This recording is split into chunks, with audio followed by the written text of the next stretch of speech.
Es investigador del CONICET, filósofo. Hoy nos visita Francisco García Gibson. Es un placer recibirte en Ambiente y Medio. Muchas gracias, Mauricio. Bueno, vamos a arrancar sobre todo en la relación que hace al ambiente y a la filosofía.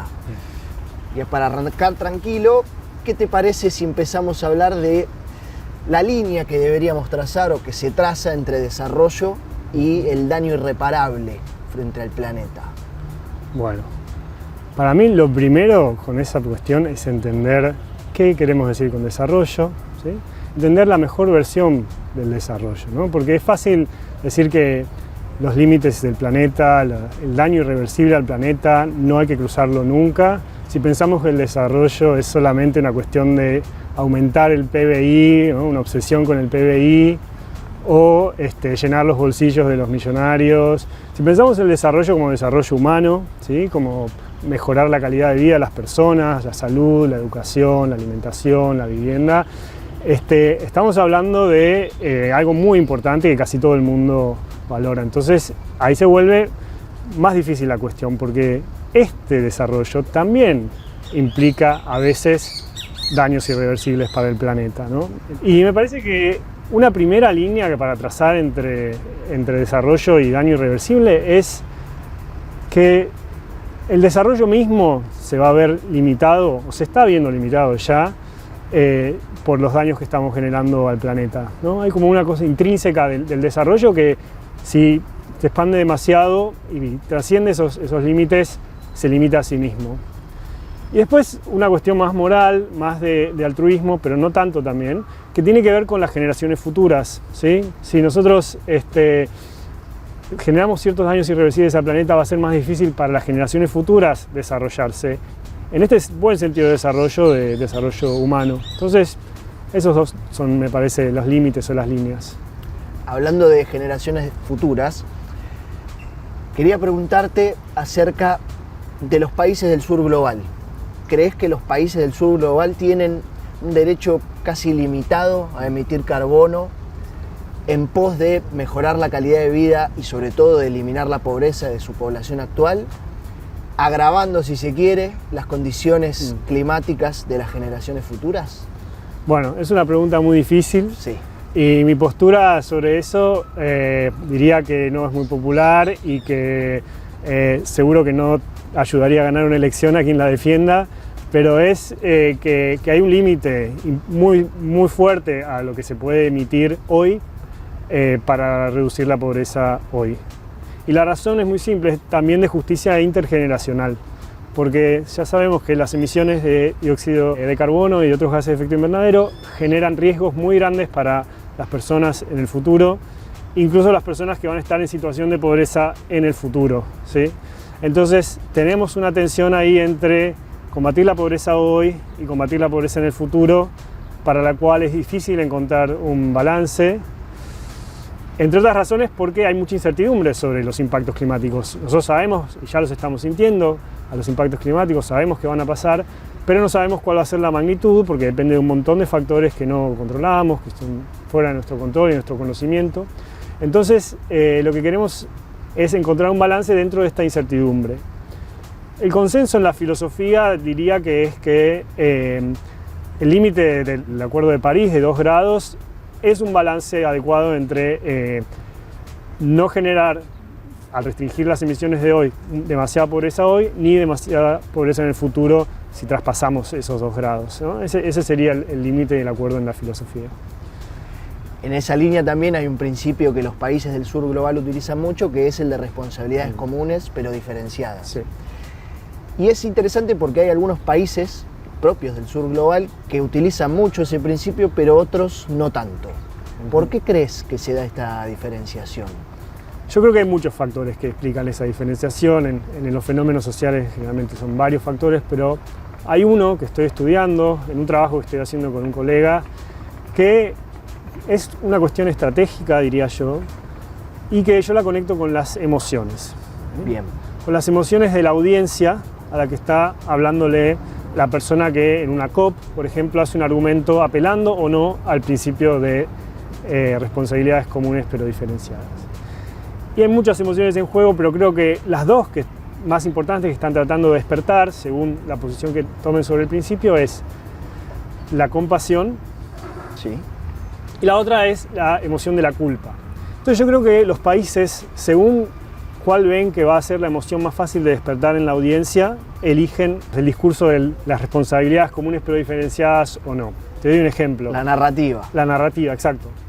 Los países que están en una situación urgente ya, como las islas que están, digamos, por el aumento del nivel del mar, en una situación inminente de destrucción y de mucho daño a sus comunidades, tienden a apelar al discurso de la compasión, a tratar de despertar lo que yo entiendo que es la emoción de la compasión, ¿no?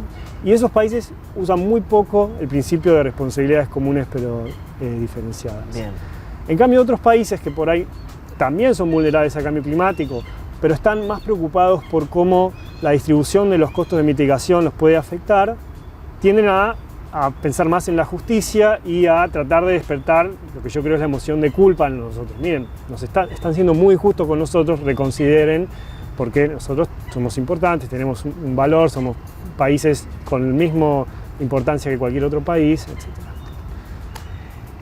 Para afrontar la crisis climática hacen falta varias transiciones. La más popular y conocida es la energética. Sí. Para el mundo de la filosofía y para vos, ¿qué es una transición justa? Bueno, pregunta complicada. Yo creo que hay dos maneras de ver la transición justa. Te estoy haciendo preguntas complicadas, lo sé. Sí, muy buenas preguntas. Una manera moral de ver la transición justa, ¿no? Desde el punto de vista de la justicia, ¿sí? Está en la palabra. Y otra más pragmática, ¿sí? O de efectividad, de eficacia política. Yo creo que desde el punto de vista de la moral y de la justicia, la idea de compensar a las personas que por la transición perderían su fuente de ingreso, perderían parte de sus ingresos, no tiene demasiado asidero. ¿Por qué? Vos estás haciendo una actividad cuando emitís gases de efecto invernadero que genera daños muy serios a otras personas. ¿Bien? Cuando vos haces algo que genera daños así, en general no tenés derecho a una compensación, sea tanto en los sistemas jurídicos como en la moral. Si vos estás haciendo un daño, tenés que parar de hacerlo y punto. Creo que la transición justa tiene más fuerza desde el punto de vista de la factibilidad política. Si vos no compensás a los perdedores de la transición, es muy improbable que logres hacer la transición efectivamente.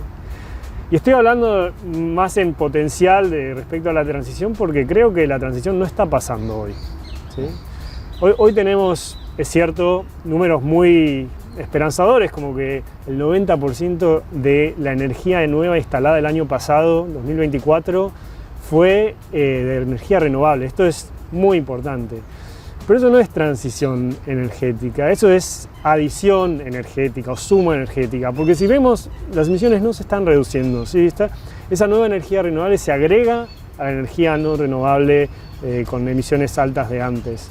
Esto hay que reconocerlo y entonces hay que pensar que la transición hay que empezarla, todavía no estamos empezando realmente. Tengo muchas ganas de hacerte esta pregunta porque hemos visto en el último tiempo, en los últimos años, muchas acciones de activistas ambientales manifestándose, por ejemplo, dañando obras de arte, patrimonio artístico y cultural en museos de primera línea. Esto lo agrego yo, acciones más relacionadas con el primer mundo que con el sur global. Okay. Si querés contarnos tu opinión, te la acepto, pero sobre todo preguntarte, o mejor dicho, qué difícil que es trazar la línea y juzgar, ¿no? Entre lo que está bien y lo que está mal. Bien.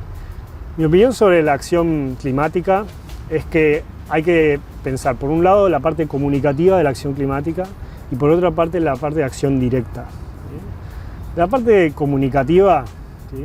Intento de generar conciencia sobre el problema. Mi postura es que en una democracia los intentos de generar conciencia y de comunicar ideas y posturas políticas casi no debería tener límites. ¿Sí? Los límites están dados por el daño físico a otras personas, pero la comunicación de disenso político es un derecho fundamental en la democracia y restringir ese derecho está injustificado en la mayoría de los casos. Entonces, daño a obras de arte y ese tipo de acciones están para mí plenamente justificados en una democracia. La acción directa yo la pienso como acciones que buscan directamente cortar con la causa del problema. Por ejemplo, sabotajes a aviones privados, bloqueos de usinas eléctricas. Estos sabotajes o ocupaciones de plantas que generan emisiones pueden estar justificadas, no estoy seguro, lo estoy pensando, como una forma de defensa legítima de terceros, ¿sí? Hoy estamos frenando estas emisiones para defender a gente que en el futuro podría llegar a morir por estas emisiones. Es una defensa legítima de terceros, posiblemente. Muy interesante. Muchísimas gracias por haberte acercado. Gracias, Mauricio. Y nosotros, como siempre, seguimos con más Ambiente y Medio.